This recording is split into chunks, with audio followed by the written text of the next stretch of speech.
Whew, first off, thank fucking God we didn't get the scary result, as you can see by this hilarious meme. Anyway, what I thought was going to be me just being able to kind of say, well, I saw that coming, and maybe praise something, bitch some stuff, is going to be a lot longer than I'd intended. Fucking WWE. Okay. Now, I ended up being 4 for 5 on my predictions, which isn't terrible. I mean, it's better than Tony Romo in the NFL playoffs. Boom! Making a Tony Romo joke. Making a Tony Romo joke. So easy, a caveman can do it. So, pre-show. Cesaro loses again. I didn't think they could continually bury Cesaro more than they have, but then again, I should take a look at Damian Sandow. And by the way, what the fuck? I'll get to it here in the Lumberjack match here in a minute. Sandow was one of the Lumberjacks. I'll get to it later. But so, actually, really good match, though. Really good match with Van Dam. You're always going to get a good match out of these guys. Van Dam has always been able to, put on a really damn good match. And then you got Cesaro, who won the Andre the Giant Memorial Battle Royale just to get eliminated last month at Battleground by Heath Slater, and now has been getting jobbed out every week. Is really goddamn good.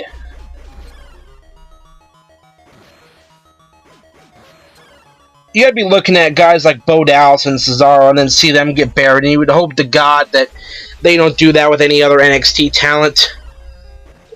God forbid they bring up like Adrian Neville or Tyler Breeze or the Ascension or somebody, and then they just continually bury them.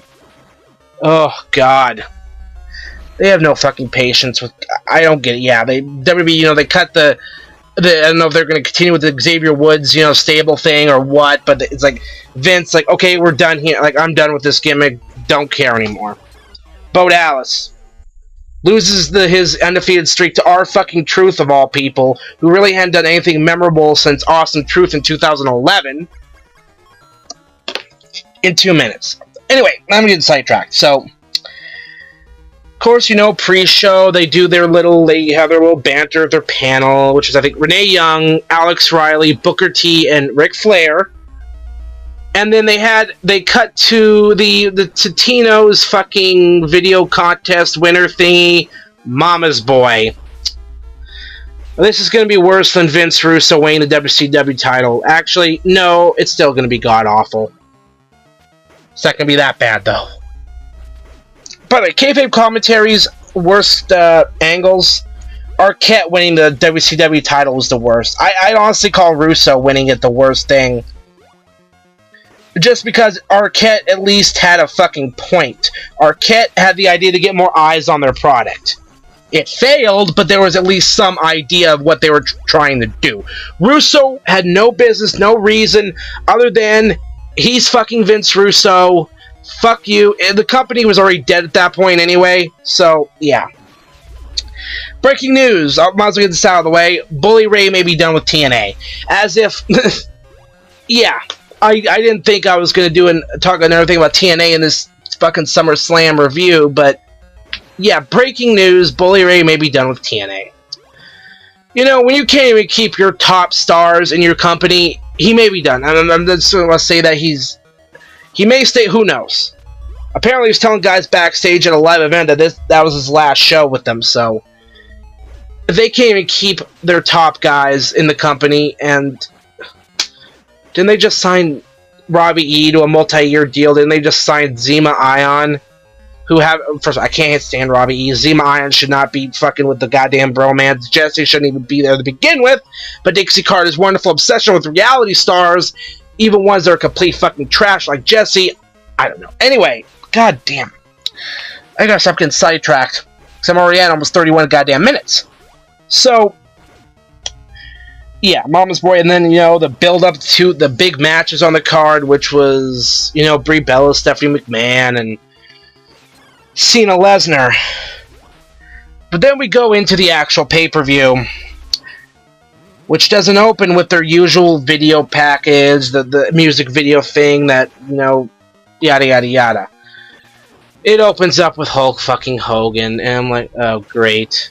Glory Hog Hogan has to open up fucking SummerSlam because he wants the goddamn attention, as if it isn't enough that he's got the fucking 2K15 Collector's Edition named after him. Honestly, it should have been Sting, but that's a different argument. Who ended the last segment on Raw, because it was his goddamn birthday, but, oh, he's Hulk Hogan, he's got to have the show about him. Yeah, the only other memorable thing from Raw was, honestly, fucking Rollins popping out of the big box to blast, or Ambrose attacking Rollins popping out of the box. But, yeah. And he was, like, talking about SummerSlam, and then he leads it's a fucking WWE Network plug. Yes, he also said $9.99. As he was talking, after he mentioned the network, I was like, oh god, he can't fucking say it. He can't possibly say it. He does. Of course, he leads the crowd in the $9.99. And god, I was immediately thinking that this show is going to be a train wreck just from that. I mean, come on. You literally open your pay-per-view, what you bill as the biggest party of the summer, with a advertisement for your network, which only applies to the 3 people that have actually ordered the full pay-per-view at $60, and the people who are streaming it illegally via the internet, or the ones that are at a friend's house who already has the WWE Network, who are having a big SummerSlam watch party, and they themselves don't have it.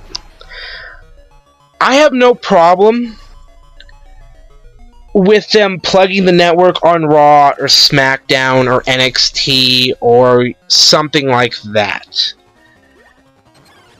Because, at least with Raw and SmackDown, those shows are still on cable TV. Raw on USA and SmackDown on Sci-Fi. As humorous as them, plugging the network is, I mean, come on, they're debuting the new WWE logo, and there's a picture of Vince McMahon on top of Titan Tower with the new flag, and then right under that is a fucking flag that says $9.99. I have no problem with them plugging the network on Raw. I have no problem with them saying on Raw, and be sure to watch SummerSlam this Sunday on pay-per-view, which you can see on the WWE Network for $9.99. And I'm sorry about that. That is my fucking phone. I play Family Guy Quest for stuff. I don't know why. I just went into standby mode, and it randomly started. Fuck. Anyway, yeah, I've got no problem with them, on, say, I don't know, in between matches, or during a match. Let's say you have, let's use Rollins and Ambrose as an example. Let's say you have Ambrose facing Cesaro. Let's use that as an example. And they're hyping up the match between Rollins and Ambrose, and they say, which you can be seen on the WWE Network for $9.99 a month. I have no problem with that. I do have an issue with first of all, Glory Hog Hogan doing the plug, and B, the plug itself on the pay-per-view. I mean, think about it. At least if they're trying to target the people who don't have the network, more than likely these people are also watching Raw and SmackDown, so they hear about the network on a weekly basis, multiple times. I think we've gotten over the Michael Cole plugging the WWE app era. It was a drinking game. Every time Cole plugs the app, take a shot. Literally the stupidest way you can open a pay-per-view. Seriously, And I was watching it on the WWE Network. So to have Hogan come out and do this fucking promo and plug the network on something I already have made no sense. It just made me facepalm.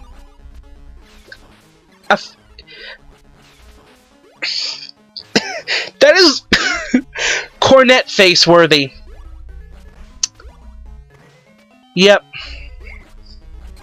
Thank you, WWE, for consistently reminding us about your network for $9.99 a month, even when one of your big selling points are the pay-per-views streaming live on the network, and you're doing it on a pay-per-view which most people are watching on said network. Moving on. I'm done seeing Hogan. I don't care anymore. He says he's got one more match, brother. I mean, he's been doing the same goddamn shtick for 30 god fucking damn years. Good God. I'm sick of him. I'm honestly sick of Hogan. Go away. Please, just go away. You already killed 2 wrestling companies, and the only reason you don't help kill the WWE is because Vince is at least smart enough to not allow you that kind of creative control. Unlike Dixie fucking Carter. Oh, God. Enough. Okay, enough ranting on Hogan. It's been done to death. I may need to break this up into 2 videos, because this is going to be way too long for one. Oh, God.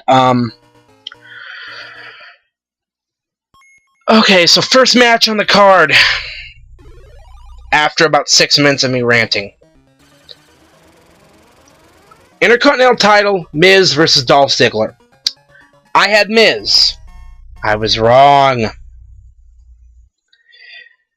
This is a good match. Of course, you had Miz trying to protect his face. He's a movie star, and yada yada yada, and I thought, okay, this is what I thought. I thought this is the end right here. When Ziggler hit the Famouser, and fucking Miz pops up, like Hogan hulking up and no-selling everything, and then he hits, of all things, he hits Ziggler with his skull-crushing finale. I thought that was it. He pulled a fucking he popped up, no-sold the move, and all of a sudden he tries to get the pin. No. He only did it, and then he gets zigzagged, and then Ziggler wins the title. What was the purpose of the no-sell? What was the purpose? What, you couldn't have him try to go over the Famouser, slip counter, and then hit the move? You had to have him get hit with the move, and then no-sell the goddamn thing? Wow. I am happy that Ziggler won, though. Just didn't expect it. Nor, obviously, I didn't expect total no-sell. Oh boy. Next match. Paige versus AJ Lee. Paige wins. 2-time Divas champion. I swear I saw King again checking Paige's ass out. Oh my god. Again. Good goddamn match. Paige counters the Black Widow into the... What's the Revenge Page, whatever the hell that move is. It was like a crazy... You had counter the move. You have to go look at this because I can't even describe it. But boom, counter, DDT wins. Of course, they're frenemies. Paige kisses AJ on the cheek. Still acting, oh, we're still friends. And okay, you know what? Quite frankly, they're not. Especially when you help Eva Marie beat the Divas champion on Raw. No, I'm not going to let that one go. And a side note, and I don't think this had anything to do with the actual match outcome, but looking back, knowing that it is Paige's birthday, that might have had something to do with it, but I don't think WWE would solely base a booking decision just because of it being someone's birthday. In fact, I know they're not that stupid. But then again, this is the same company that had Mae Young give birth to a hand. And had Triple H in a cane mask fucking a corpse in a coffin. Yeah. Anyway, so, yeah. Happy birthday, Paige! 22 years old, and two-time Divas champion. Nice. Oh my god, fuck. Somewhere in this pay-per-view there was the wonderful WWE 2K15 Sting promo, for which is awesome. Okay. I am losing track on the actual fucking card. 1 second. Okay, now that I see where I pulled up the Wikipedia, now that I know where I'm at. Rusev versus Swagger in a flag match. Now, they obviously didn't check to see the rules on their own match type, because I thought this could be a capture the flag. No. Pin of submission. You have Rusev, Lana cuts her, pro-Putin promo, and yada yada yada, getting good fucking heat, good solid heat. Which gets even hotter after the match, but... So, Rusev attacks Swagger, he attacks back, he starts going after the ankle, so... Bing, bang, boom, we get into the match, Swagger has the ankle lock, Rusev manages the counter, kicks him in the ribs, then goes for the... There's a couple points where he's trying to get the accolade because his ankle was selling the ankle. He couldn't get it full, he actually, I think, did it on one knee at one point, and then... Eventually, he ends up with it a second time, and Swagger passes out. Rusev wins the flag match. Swagger doesn't tap. He passes out. It's the Austin finish minus the sharpshooter and the blood. Okay. See, you would think that you would have the big, national anthem played, and usually that's how it goes with these type of matches. Like Team Canada versus Team 3D at Lockdown in 2006. That was a anthem, flag match, anthem match, capture the flag. 3D wins, national anthem play. We didn't get that. Rusev wins. And just to add, this is where I would guess you'd call it went nuclear. As Zeb Coulter is checking on Swagger, Rusev kicks him. So he kicks him, knocks out Coulter, who's a grandfather, Dutch Man Tail, knocks out his grandfather, war vet, and oh man, I remember what Austin was saying about how heels are afraid to get heat. Rusev isn't. This is heat. When you kick a guy that's north of, I believe he's north of 60. Yeah, he's got heat. Yeah, it was. Didn't see that coming.